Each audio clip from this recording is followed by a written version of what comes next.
Hi everybody, welcome back to the Gallowgateshots YouTube channel and podcast. We are back with another match preview after the... What's the word? How would you describe the win yesterday, boys? Emphatic? Is that a word that we can use for this? Pumping. Gasmic. Orgasmic. Sexy. The orgasmic win against Tottenham Hotspur yesterday, and it is Monday that we're recording this, so we're still buzzing off that result. We turn our attention to the away game against Everton. I'm Scott. I'm your host for this one, and this week I'm joined by Roger, Iain, and Matty. Matty, welcome to the match previews. How are you, my friend? I'm good. I'm great. Walking on sunshine. I'm just absolutely buzzing. So, yeah. But that's got nothing to do with the football, just my genuine positive disposition.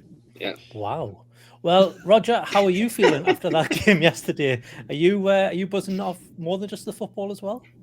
I'm trying to think of another Eurovision song title that I can get in that sort of expresses how I feel about about yesterday and about how I'm feeling. But no, it was absolutely belter. I just feel absolutely mint. Just walk around the supermarket with me tuned top on and like listen to every single podcast I can possibly listen to about the game, and it's just great. Absolutely like unbelievable performance and an unbelievable set of players that we're having, an amazing manager. So all's good.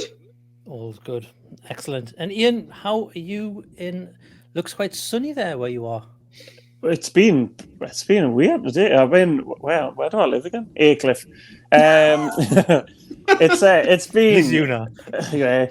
It's been pissing down and then light drizzle and then sunshine, but it's quite a pleasant evening. But not as pleasant as yesterday with that performance. I thought it was absolutely outstanding. Quite in some respect quite unbelievable. Like I was watching it at my dad's and didn't really believe what was going on in the first 20 minutes, but I literally watched the highlights. What was going on? I know, yeah. I watched the match cam and Isak's celebration when Murphy hit his second.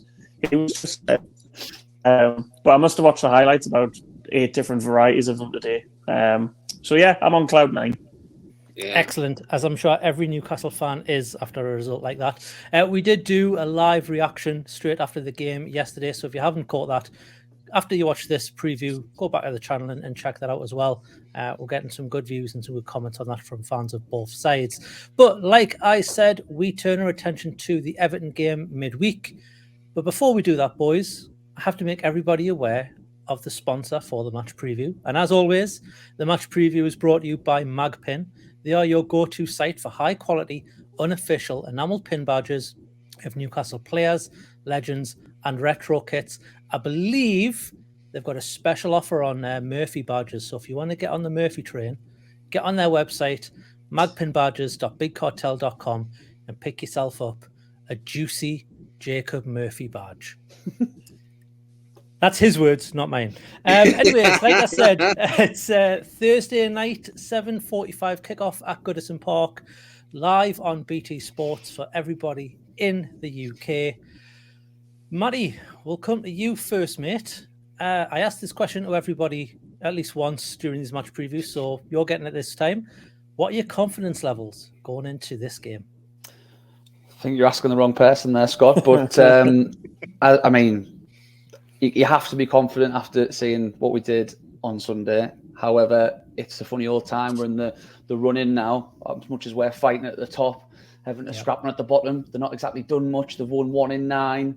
They're not exactly, doing themselves any favours. But I don't think they were doing themselves any favours when we played them at this point in the season, sort of last season. And there was all sort of hijinks and people tying themselves to goalposts and stuff. But you would have liked to have think. Oh my God! How did I forget that? Did you forget about that? Oh my God! Yes, of course. Yeah. So let's hope it doesn't happen again this time. But yeah, I mean, I am confident. I think we've got a couple of knocks, so we'll have to see what happens with that. I'm sure we're going to talk about that. But you've got to be confident. And even from a massive pessimist like me, yes, I am confident. But I was confident going into that game last season, and they ended up scraping a 1-0 win. So we'll see what happens. Again, they're 18th, 1 win in 9, or whatever it was. They've had a couple of injuries and suspensions, but yeah, fingers crossed. I am confidence levels 7.8 out of 10. Conservative. I'll take that from you, Matty. That's a 10 in my book. Iain, 3 draws and 2 defeats in the last 5, and as Matty said, 1 win in the last 9. Their defeats came against Man U and Fulham, and the Fulham was a home game. Draws against, I believe, Tottenham, and I can't remember the other Chelsea one. was the other one. Yeah.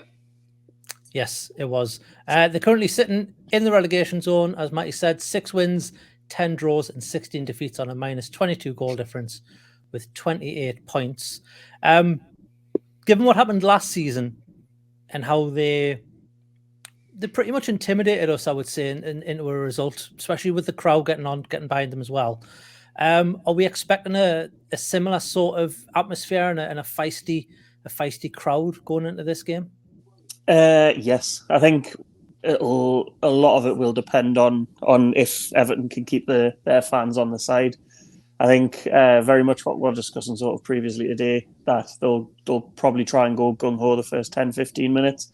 I think if we can keep it tight and then sort of frustrate the crowd, I think it doesn't take much for them to turn these days. But that being said, Guzan Park on a nighttime game like it was last season, it can be quite an intimidating place to play. So I'm hoping that was a lot more professional and a lot more switched on than that. Although I think it was like a last minute goal, wasn't it? And then that was only because Rose West decided to chain herself to the goalpost.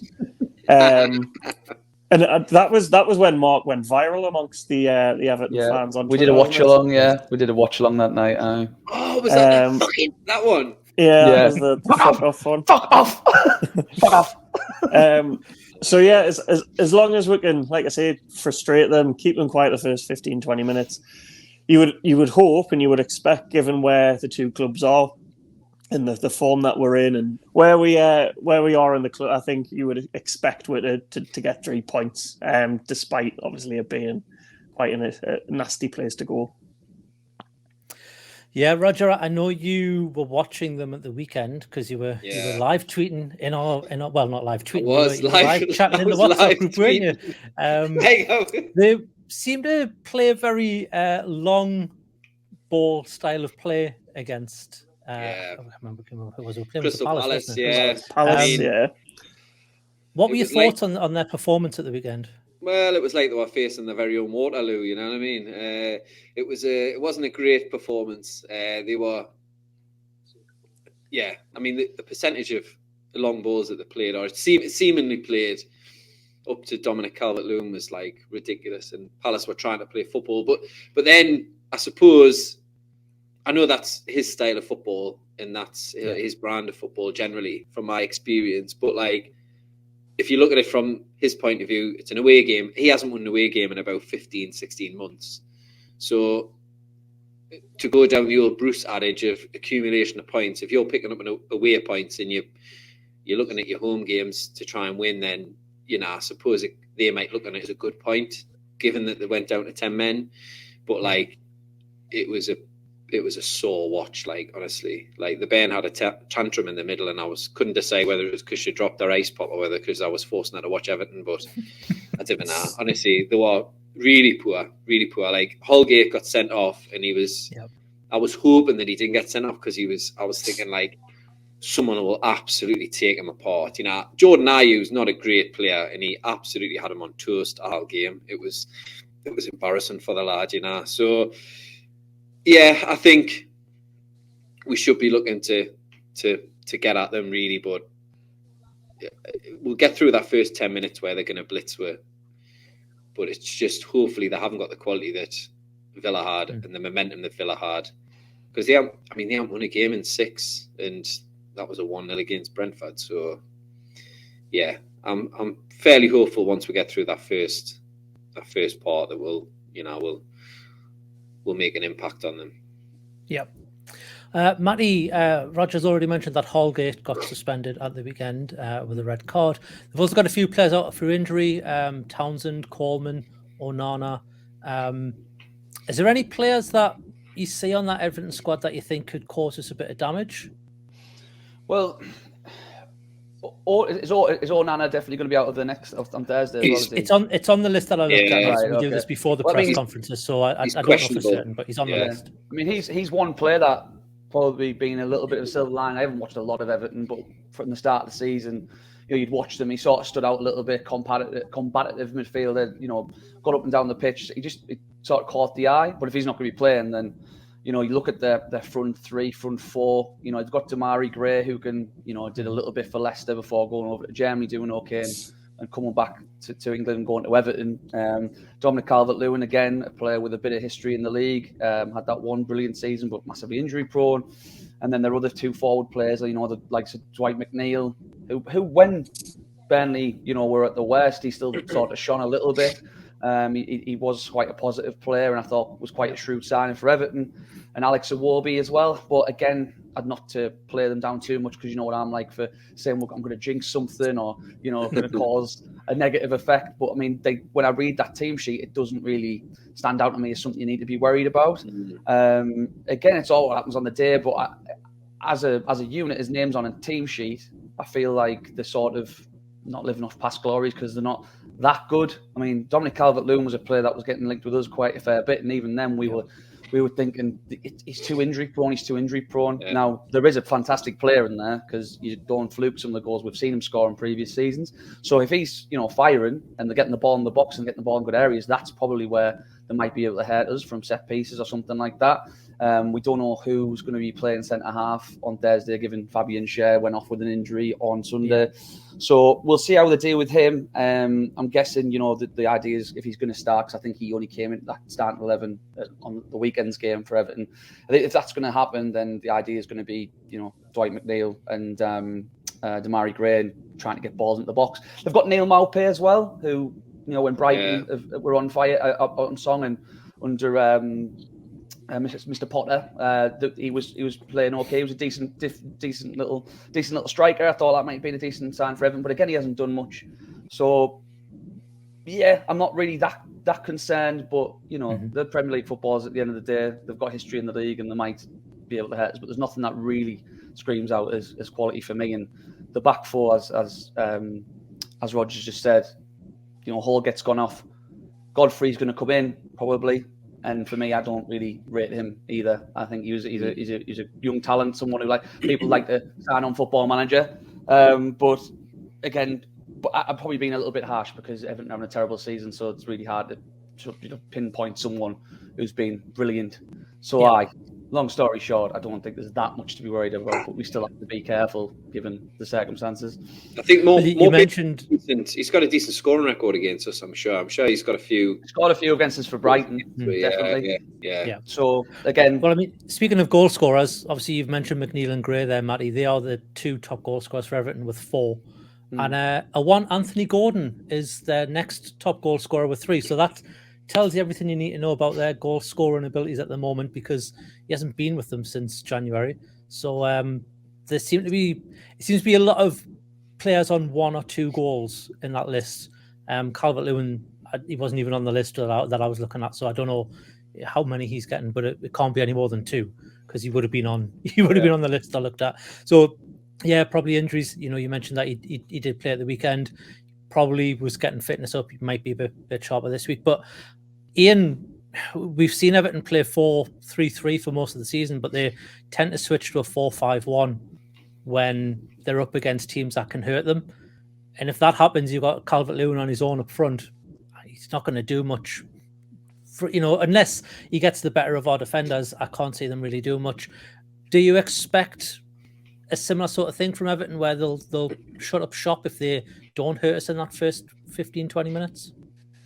I think so. I think given the players at Sean Dyche's disposal and how sort of historically he's played anyway, he's very sort of, he tries to, like you say, shut up shop, not concede. He's not what we would call sexy football. He's not like a free flowing type of guy. But I think if they've only got the one up front, what it is, as much as I've given Lascelles stick, I think obviously he could well feature. We don't know what sort of situation with Cher is yet, but you would like to think Lascelles, Botman, or Cher and Botman would be able to cope with that one lone striker. The only thing that comes is if they are sort of sitting deep, if they do look to make us break them down. We have struggled with that previously. But like I say, given the form of how we are and the confidence that'll be from Sunday, I think we'll should have enough to win. I don't think it'll be an easy game by any means. I think it'll be quite scrappy, to be honest. I think they'll make it scrappy, but like I say, hopefully we have the quality to get the 3 points. Yeah, well, I was doing a little bit of research into Everton before this, and looking at their strengths and weaknesses, Roger. Obviously, their strengths are creating long shots, protecting a lead. So if they do get a lead, they will sit back. And then their other strength is stealing the ball, which ironically the first weakness was keeping possession. So I don't quite know how that works. Other weaknesses are finishing, defending set pieces, and one thing that really stood out to me that how we could probably exploit if ever need be, defending counterattacks, which seems to be our bread and butter at the moment, given Willock's beauty of a right foot at the weekend and Fabian Schär also playing some pretty decent balls. Those weaknesses, are you expecting that kind of, from what you've seen of Everton this season? Is there anything that was a surprise there? Are you just expecting, kind of what I've said is what you've seen of them throughout this season? Yeah, I mean, given the stat about stealing the ball, I'm not going to lean in any sort of stereotypical jokes because I might be on an Everton podcast later on, so I don't want to sort of, I don't want to anger the Mackhams from Scouse land. Anyway, yes, no, I'm surprised that they're not good at defending. I'm surprised that they're not good at defending set pieces, because they are quite monstrous and like in terms of stature, like Tarkowski, Keane, and obviously that Holgate he's essentially a centre back playing at full back. So, and Dyche is like, you would think bread and butter for him would be set pieces, but maybe he's probably just not sort of been able to spend time working on that type of stuff because the games have become thick and fast since he's been there and they're just desperate for wins, So I think, it is okay about this first 10, 15 minutes, a bit like the Villa game, we didn't survive the first 10, 15 minutes. We got overrun. And I think they'll look at the game and think, right, that's how we beat Newcastle. But like I say, they haven't got the quality going forward. I think Dominic Calvert-Lewin is, I'm probably going to jinx it now, but I think he's a busted flush.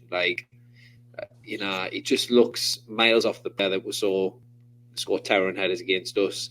Dwight McNeil's bang average player, they're just full of average players, they're in the position that they're welcome to, you know what I mean? So yeah, I think if they get Heckles up, anything can happen in that first 10, 15 minutes. But I would feel relatively confident that Howe will have learned from last year, learned from the Villa game, that right, this is how we need to go into this game. So there's nothing kind of shocking that comes out of that other than the fact they can't defend set pieces. But yeah, hopefully we can get some turnover ball over them when they're on the attack in that first sort of period of the game and really put them to bed, and come away with relatively unscathed and then on to Southampton. Yeah, we'll turn our attention to Newcastle now, Matty. Obviously, we've got two games in quite a short succession. We've got this Everton game on Thursday, and then I think it's Sunday, isn't it, when we play Southampton? Are you expecting rotation for this game, or do you think that'll come for the home fixture, where maybe we've got a bit more of a home advantage? Well, we've got a home advantage, which can play into our hands. I think you'll probably see it. I think you'll see it this game. I think you might see both. I might see, it'll not be the same lineup in all three games. Almiron being back fit's great. We've mentioned Mr. Gordon. Now that's a different topic altogether, because whether you want to send him going warming up on that touchline, exactly. That's going to be rough for the lad. Understandably so. But I mean, I'd like to see him get a start and given the opportunity to show what they're going to be missing. But it's more in the centre of the park, and at centre back where I'm worried because I mean Jamal Lascelles, for all his shortcomings, we've talked about him at length. Probably not good enough, isn't good enough for where we're going or where we're at. But there's a reason he's there. It's because he's the captain, he's the skipper, he's the one who sort of knits that group together. And when he comes on, he's done a job in his last couple of appearances. I remember when he was playing against City and people thought, oh, well, Haaland's going to have a field day. And he ended up doing pretty well against Erling Haaland. Not saying he's his, counterpoint or anything like that. But, I think at centre-half we might see a change because of Fabian Schär. If that's the case, I think it'll be Jamal Lascelles. I know some people will probably be, saying maybe we move Dan Burn in from the left, put Matty Target there, but again, he's had a very, not many minutes. I think we might see him over the next couple of games, don't get me wrong. Mm-hmm. But, and then I think we need to sort of have one eye on Bruno Guimaraes as well. I think that knock he took in the first half against Spurs, I was watching him throughout the game, and everyone was going up to him, and he was he's a very emotional player. We saw that when he got injured in that game earlier in the season, we thought he was out for the rest of the season the way he was crying, but it was only because he just wants to contribute to the game so much. And you could see players going up to him and he was just waving them off, just saying so I don't know if it was don't talk to me, I wasn't that close, but you could just see he wasn't happy about it, and he was just hobbling around, and thankfully he came out for the second half, but he just didn't seem himself. So whether or not he's okay, we know he's carrying an ankle injury that might need some further attention, which hopefully it doesn't.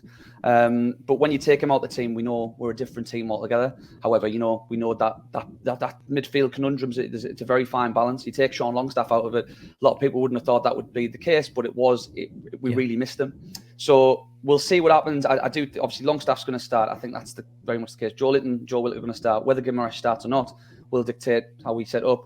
I think Isak will start. I'm just going through the lineup now, so yeah, I'm not going to do it all. But yeah, long story short, I think there will be rotation because there was a very big energy performance against Spurs, and with a game on Thursday, Sunday, I think there's going to have to be some squad management from Eddie Howe. Yep, and I suppose this puts us in a great. It's a great preparation for the possibilities of next season should we get European football.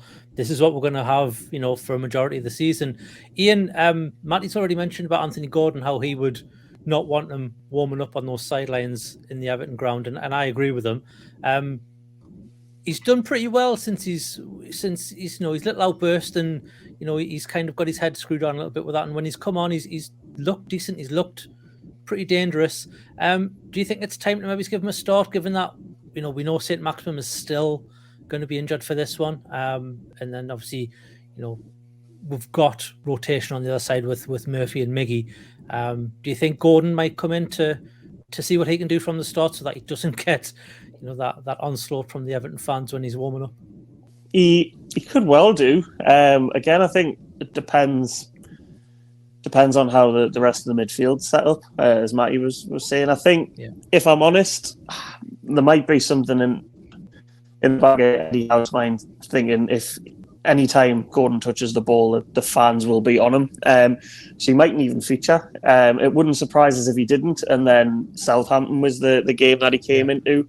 I think we were saying, possibly might be in the Aston Villa review, He's done all right in spells, and in spells he could have done a bit better. I think it's far too early to tell in his Newcastle career if he's going to be sort of a waste of money or if he's going to come good. But I would like to see him getting more minutes. Me being me, and because I'm not a professional football manager, I don't know if I would risk him in the sort of atmosphere that he would be going into, like throwing him into the bear pit effectively. That could well be just kill his confidence if he has a stinker. Who knows? But like I say, it depends on how the rest of the midfield is going to set up, whether he features at all. But like I say, wouldn't surprise us if he doesn't get a game and then maybe starts against Southampton. Because let's face it, the two opponents that are coming up, although nothing's assured in football, you would expect the quality in the squad to be enough to pick up 2 wins in the next 2 games. So yeah, absolutely. We'll move on to our predictions for this game. Iain, I'll stick with you on this one, mate. Score predictions for this one. I think it'll be a horrible game, a horrible game to watch it. But given that I think we have a lot more quality in the squad, I'm going to go with a 2-0 win. Get in. Yep. Roger, your predictions? I'm like torn between a 2-1. Yeah, I'm torn between a 2-1 and a 2-0. I'm going to go 2-0. I think I've got a feeling the Lascelles will come in. I wouldn't, if I just briefly going back to Gordon, I think it would be a massive gamble to put him in from the start. I think it would inflame their fans even more. Like if they weren't already up for the game, that would add another element to the game and to their sort of atmosphere, and I think that would advantage them. So bring them on when we're 2-0 up with 85 minutes gone. Although on that ground you never know, because we were dead and buried and Lejeune come on. But yeah, I'm gonna go 2-0. I think we'll get through that initial craziness, and then hopefully we can dampen the crowd and they'll start turning a little bit more. Will come through, and yeah, I think Bruno. We just need to watch Bruno. I think they'll target him like a lot of teams have. They'll target him, and they'll be very, very abrasive with him, and he needs to. That might be a decision for Eddie Howe to make, whether he just thinks, actually, should we just go with, should we bring Miggy and Murphy on the wings, work with the work rate, and then just go with Willock, Bruno, and Longstaff. I know it stifles the creativity a little bit, but maybe that creativity come from Wilson and from Willock and Miggy.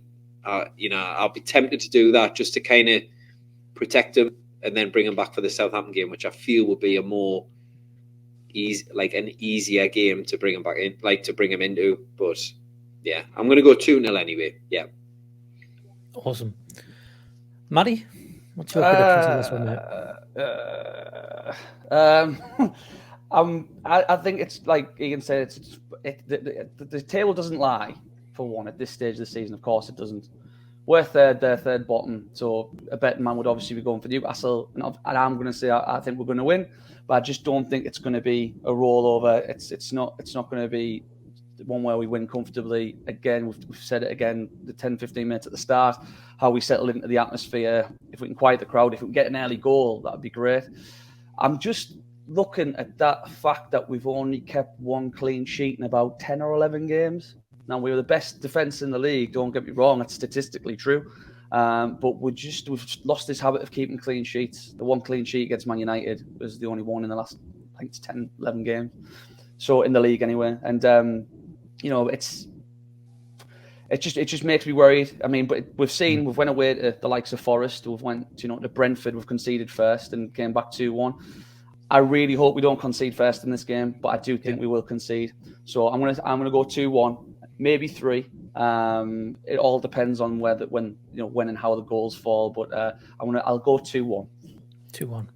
Yeah, I think I'm in agreement. I think if they score first, it'll be very, very difficult, and it could end up with a 1-1 draw.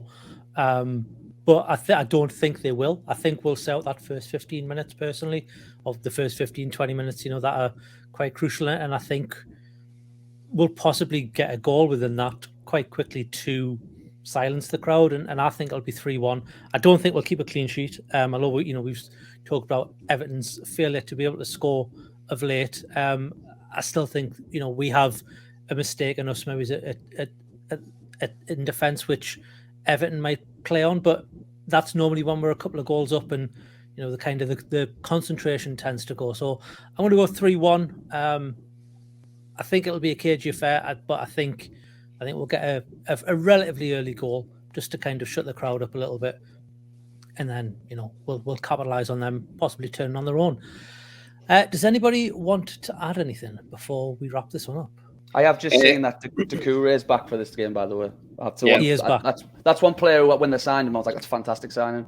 Now, I don't know how good he's been, but if they bring back in a midfield duo, of Onana and Doucouré, then that could be problematic if Bruno's not 100%. I'm just saying we saw how easily our midfield can be bypassed if the balance isn't right. So I just want to keep your eye on if both of them start. Nice to hear you making your mind up. There's another Eurovision. There's another Eurovision Song Contest link. That one was totally, yeah. Well, Eurovision is in Liverpool this year, isn't it? In a couple Exactly. of weeks' time Boom, as well. bang, a bang. It's there. Boom, bang, You a know what I bang. mean? All right. Well, I'll not thanks be a everybody. Thanks everyone for watching, and thanks Matty, thanks Iain, thanks Roger for joining me for this one. I'm looking forward to this game. I think it's going to be a good game. Hopefully, we can come out with all 3 points. If you do like this sort of content, please scroll down from this video and hit the subscribe button. We're so close to 10,000 subscribers. We can almost reach out and touch it. Let's hit that by the end of the season. Just a little bit more. Just a little bit more. Just a little bit. And while you're down there, hit the little thumbs up button. That'll put this video in the feeds of other like-minded Newcastle and probably Everton fans as well. And they can come in and add their 2 pence to the comments down below. If you want to be notified when new videos go live, you can hit the little notification bell, and that will give you a little pop-up on whatever device you use whenever we post new content. And if you want to go one step further, we have a membership program. It's $2.99 a month. That'll get you early access to all these pre-recorded videos, as well as access to the Telegram group, which I'm sure on Thursday night will be absolutely buzzing with this Everton game, because there's no love lost, I think, between a lot of Newcastle fans and Everton fans. So I'm sure there'll be plenty of conversation going on in that group. But that's it for this preview. Thanks everyone for watching. Thanks lads for joining us. We will see you in the next one. Probably be a Friday recording for the Southampton game, because it's such a quick turnaround. So we'll see you then. But there's more content obviously coming up on the channel as well. Thanks all for watching, and we'll see you in the next one. Ta-da.